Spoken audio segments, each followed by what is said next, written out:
Bismillahirrahmanirrahim. Assalamu alaikum. I'm Dr. Muhammad Zaman Ashraf. I welcome you all in nuclear magnetic resonance spectroscopy.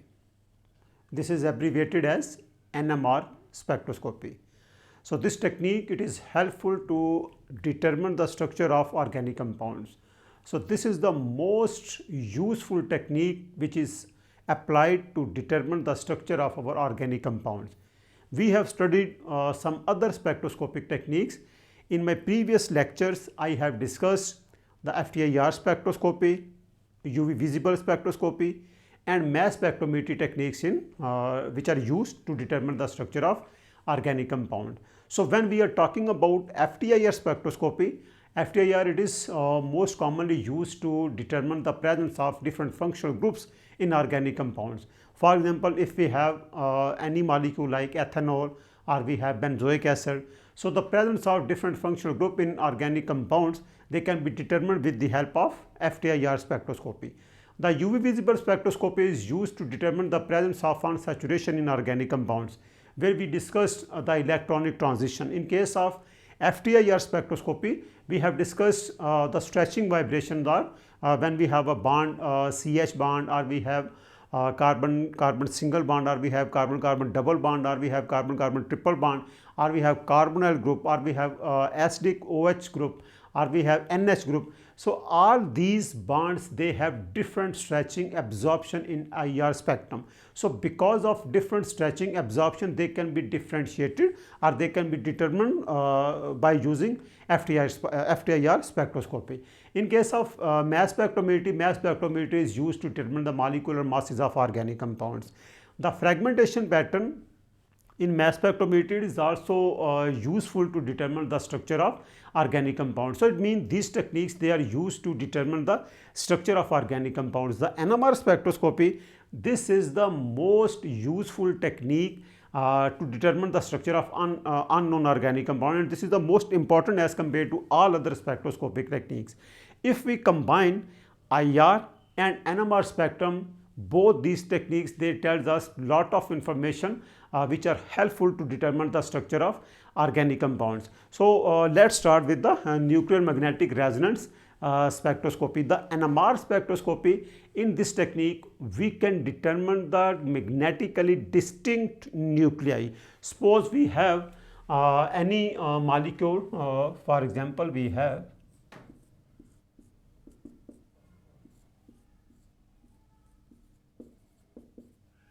this is CH3, here we have another group, this is ibuprofen.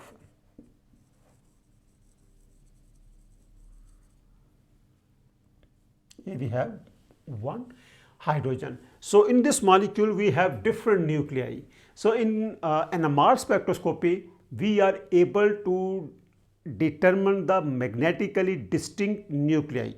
A number of different nucleus, they can be determined with the help of NMR spectroscopy, but the most commonly studied nuclei in NMR spectroscopy, they are proton and carbon-13, abbreviated as H1, or we have C13.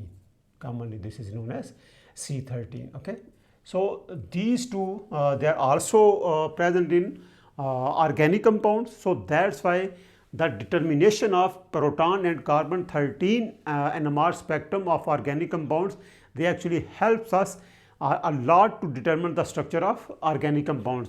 Suppose if we are talking about the proton, so all those protons which are present in this molecule and which are magnetically distinct, they can be determined by using NMR spectroscopy. So and also suppose we have methyl, these are different proton. Here we have H, this is different in case of carboxylic acid. So all these three, they are magnetically distinct hydrogens, and they can be determined with the help of NMR spectroscopy. And also another very important feature of NMR spectroscopy is the determination of immediate environment of the studied proton. Suppose we have hydrogen, which is this hydrogen which is studied, so it is magnetically distinct from this methyl. So when we are studying this hydrogen in NMR spectroscopy, Along with the identification of the presence of this hydrogen, we can also determine its immediate environment, how many different types of hydrogens they are present in its vicinity. So it means the immediate environment, when we have information for this hydrogen, then we can draw the structure with greater correction. So it means this NMR spectroscopy, it is helpful to determine the magnetically non-equivalent hydrogen or magnetically distinct hydrogen. Suppose in case of ibuprofen, we have one example. So here we have this hydrogen, here we have this hydrogen, these hydrogen. If we number these hydrogen, suppose this is 1, it is 2, it is 3. Here we have aromatic hydrogen. So we can determine the aromatic hydrogen, aliphatic hydrogen because of their magnetic non-equivalence. So here we have these two hydrogen, H, H. Here we have another set of two hydrogen, H, H. So both they are same. So that's why we number them 4. Here we have 4. This is 5. It is also 5. Okay. So here we have CH2, then we have CH. Here one hydrogen is present. Okay. So CH and CH3, CH3. Both these CH3, they are same. So here we have 5. This is 6. Here we have 7. It is 8. Okay. Because both these methyl, they are equivalent. So in case of the spectrum of ibuprofen, then we have 8 signals. It means one signal for this carboxylic acid, one signal for these 3 methyl groups, because all these 3 methyl groups, they are equivalent. Okay, so that's why we have one signal for these 3 hydrogens, and this hydrogen is different as compared to all these hydrogen. That's why one signal for this hydrogen. Both these hydrogens are same. So in aromatic region, we have 2 signals, and both these signals, they are for 4 hydrogen, because these two are equivalent and these two are equivalent. So it means here we have 4 signal, 5th signal. This is CH2, and this CH2 is different as compared to all other hydrogen. So here we have another signal, 6th in NMR spectrum, and this hydrogen is also different as compared to all other hydrogen. So it means the 7th signal is for this hydrogen, and the 8th signal is for these 2 methyl groups, and these 2 methyl groups, because they are equivalent, so that's why all these 6 hydrogen, they give one signal, and it means we have 8 different signals. Then how we can get the information about the immediate environment? So this is because suppose we have in my upcoming lecture, where I will discuss the details of chemical shifts and chemical and magnetical non-equivalence. I will discuss in details, and then when we discuss the spin splitting, then I will explain the n+1 rule. Anyhow, if we have one hydrogen and it's in its neighboring, if we have one hydrogen or 2 hydrogen or 3 hydrogen which are magnetically non-equivalent, then according to n+1 rule, we have its splitting. Suppose we have one hydrogen and in its vicinity we have 3 hydrogen. According to n+1 rule, this 3 hydrogen, it gives us a quartet. So this quartet, it has 4 lines. It means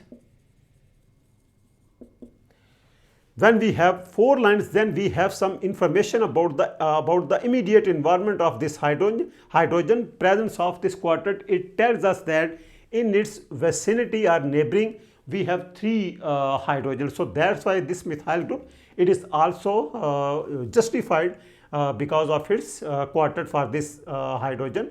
We number 3. And what about this methyl group? In this methyl group, in its vicinity, we have 1 hydrogen. So according to n+1 rule, this methyl group, it will gives us a doublet.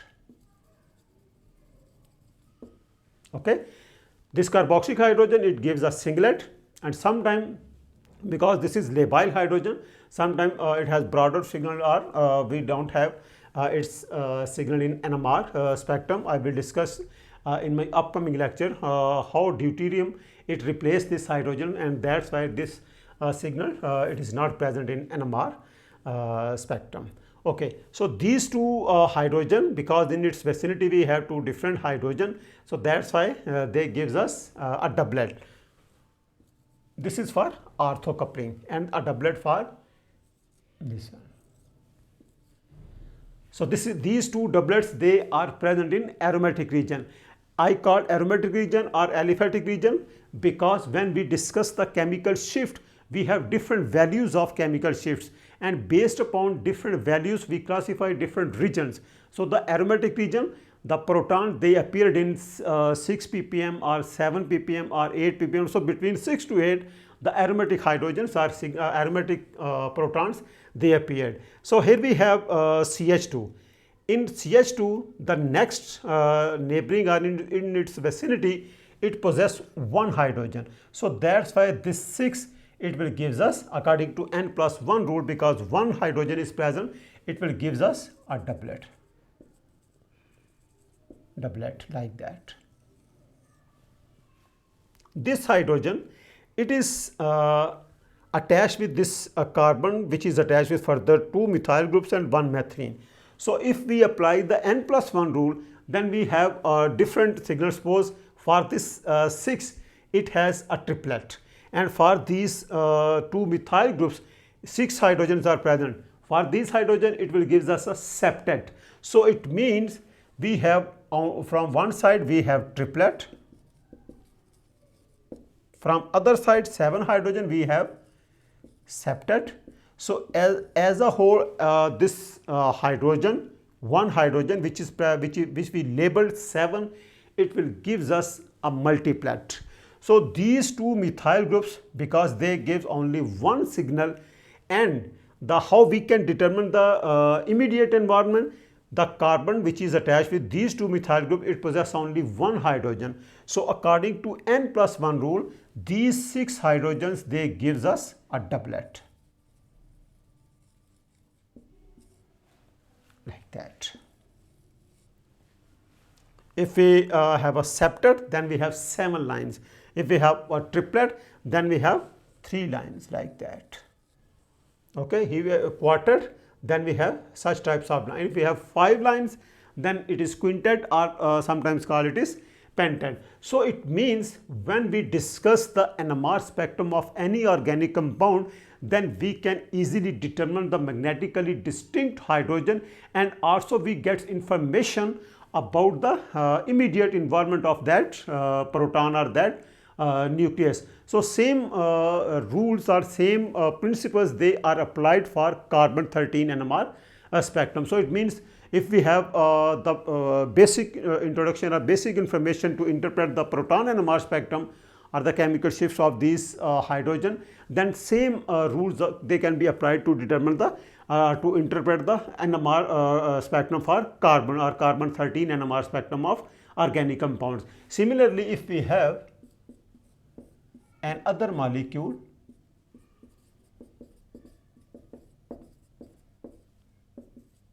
which is paracetamol.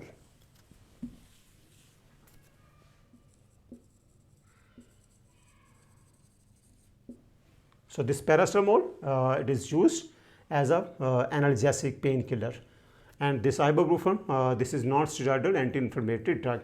So same principle which we discussed to interpret the presence of different signals and splitting of these hydrogen in ibuprofen, we can interpret the spectrum of this paracetamol also. Suppose we have here, again we have 2 hydrogen here, 2 hydrogen here. So in aromatic region, we have 2 doublets. So these 2 hydrogen give one signal, and these 2 hydrogen give one signal. So one signal for this methyl, suppose I label it as 1, this is 2, this is 3, 4 and 5.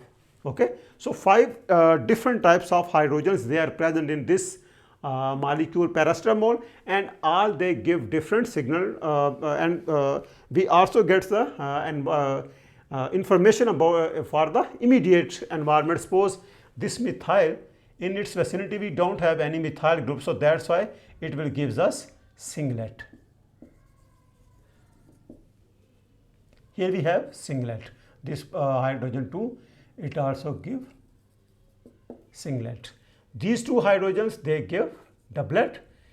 It also gives doublet, and this OH, it give singlet.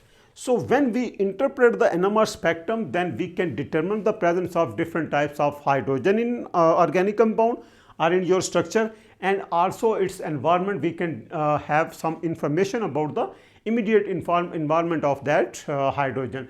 So when we summarize this, the NMR technique is most important compared to all other techniques to determine the structure of organic compounds. And also, if we combine the information obtained from FTIR spectrum and NMR spectrum, then we have ability to determine the structure of these organic compounds. So this is a brief introduction of NMR spectroscopy. In my upcoming lecture, I will discuss the basic principle, instrumentation, chemical shift, and then upfield, downfield shields, and different factors which affect the chemical shift, then spin splitting, and we interpret the NMR spectrum of organic compounds in my upcoming lecture. Thank you very much.